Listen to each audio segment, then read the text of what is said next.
tretje vprašanje. Zanima me vaš pogled na možne vzroke za kronično obolenje GERD, če se ta pojavi v mlajših letih med 20 in 30 letom. Pri refluksu oziroma pri težavah s prebavo oziroma potem tudi s presnovo je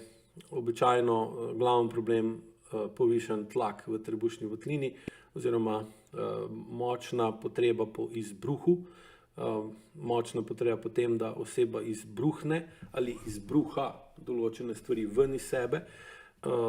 Se pravi, prihaja do močnega pritiska v smeri glave, se pravi v smeri proti gor. To pomeni, da tukaj govorimo o jezi,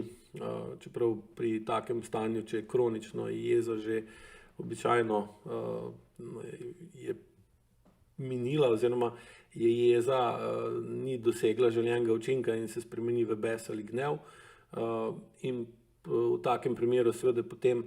tako oseba živi v okolju, kjer jo ogromno stvari moti, ovira, ogroža ali omejuje in bi jih rada spremenila, rada bi vplivala na njih, rada bi, da izginejo, da jih ni več, da enostavno stvari pusti za sabo, jih odpravi, jih umakne, jih tudi uniči. In to zaradi neprimerne čustvene zrelosti ne more izvesti na tak način, ko bi bilo treba, sploh ne na dolgoročen in učinkovit način. Torej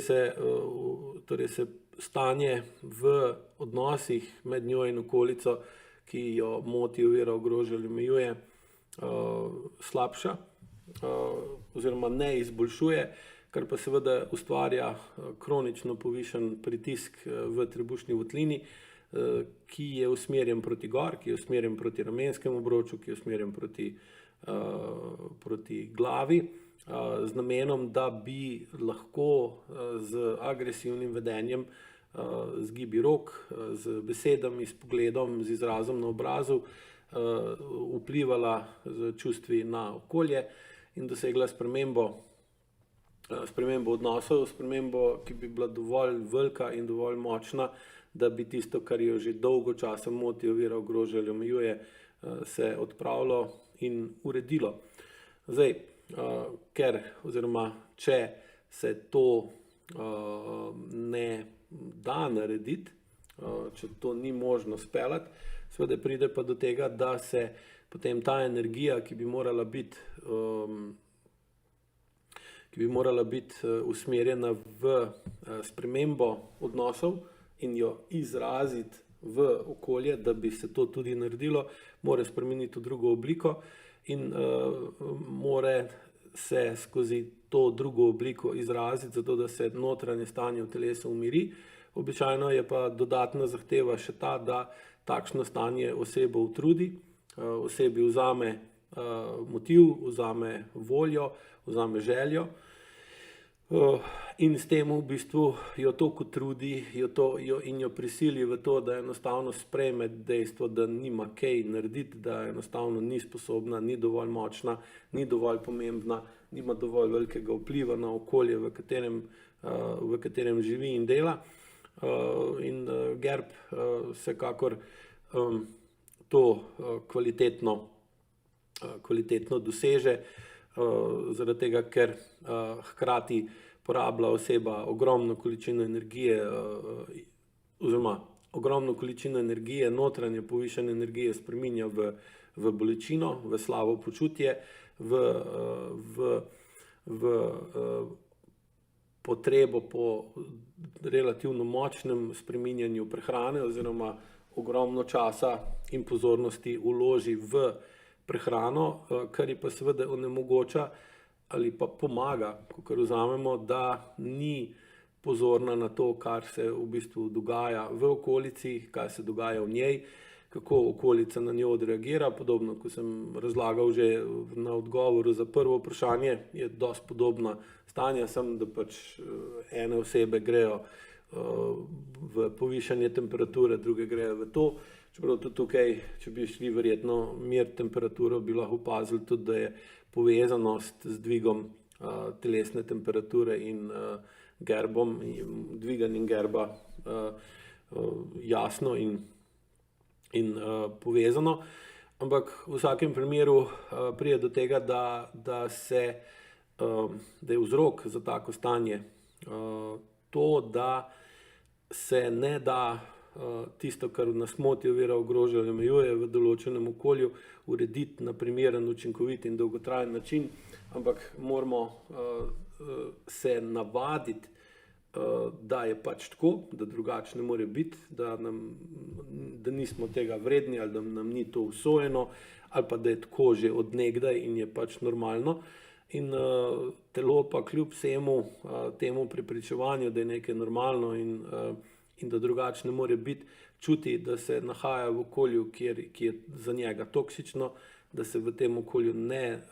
ne počuti dobro in da tudi seveda ne more dobro funkcionirati, še posebej pa, da se ne more v tem okolju sprostiti, kar pomeni, da je okolje takšno, da ni zaupanja vredno za telo te osebe, ki ima GERB. In seveda v takem stanju je oseba skozi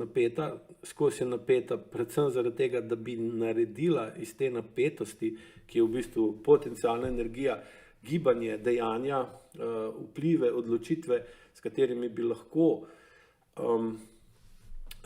bi lahko spremenila svoje vedenje in svoje življenje, a tega ne naredi in potem to napetost spreminja v drugačne oblike gibanja in drugačne oblike vedenja, ki pa seveda mu lahko, ko ima določeno vrsto, damo tudi oznako, ga določimo, da ima oseba to refluksno bolezen. In seveda dokler in se potem ogromno časa ali pa glavnina pozornosti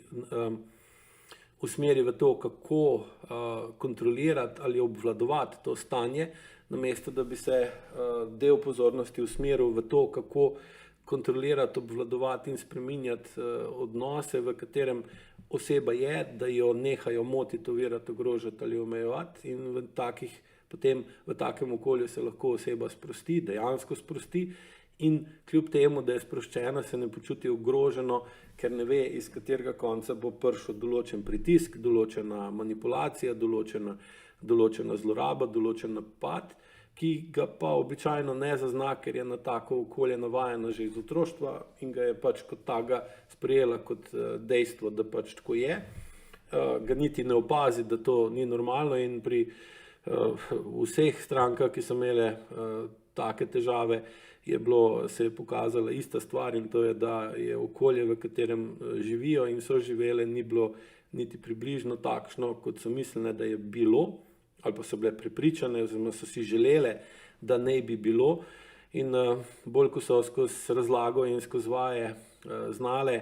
začutiti, kako reagirajo v določenem okolju, v določenem prostoru, ko so z določenimi osebami, in bolj, ko so bile sposobne zaradi razlage razumeti, da je lahko takšen telesen odziv popolnoma normalen v določenih situacijah, bolj so lahko potem v bistvu določile, kaj v njih je tisto, kar hočejo izbruhati, ampak potem to spremenijo v notranjo pekočo bolečino in samo destruktivno delovanje, in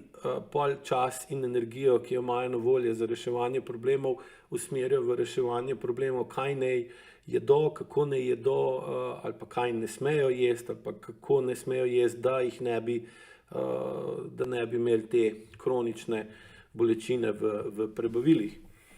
Ko pa so to vedno bolj razumele in skozi zmanjševanje senzorno-motorne amnezije in odtujenosti tudi vedno bolj znale in dvig čustvene zrelosti vedno bolj znale tudi nasloviti in urediti, je potem potreba potem, da same sebe ustavljajo, utrujajo in omejujejo z tako kronično boleznijo, bila vedno manjša, in se je s tem posledično tudi samo stanje urejalo oziroma tudi najpogosteje uredilo. Seveda je pa zato običajno, vsaj do zdaj, bilo potrebno 2 do 3, včasih 4 leta postopnega učenja in dvigovanja čustvene zrelosti in čustvene učinkovitosti. Toliko za danes. Upam, da vam bodo